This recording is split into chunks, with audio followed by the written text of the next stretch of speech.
ব্যথার ওষুধ একভাবে যেন না খাওয়া হয়।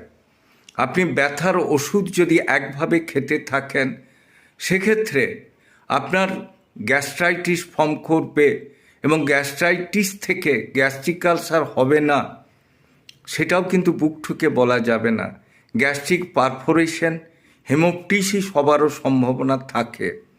কাজে আপনি যে পেন কিলার খাচ্ছেন, ডাক্তারের পরামর্শ ছাড়া না খাওয়াই যেমন ভালো, তার সাথে নিজেকে গার্ড করার জন্য বা পাকস্থলীকে প্রোটেক্ট করার জন্য আপনাকে তার সাথে গ্যাস অম্বলের ওষুধ খাওয়া, যদিনের জন্য ব্যথার ওষুধ খাবেন তার বেশি না খাওয়া এবং ভরা পেটে ব্যথার ওষুধ খাওয়া, নচেত আপনার হেমোপটিসিস হতে পারে বা হেমিটিমিসিস এবং আপনি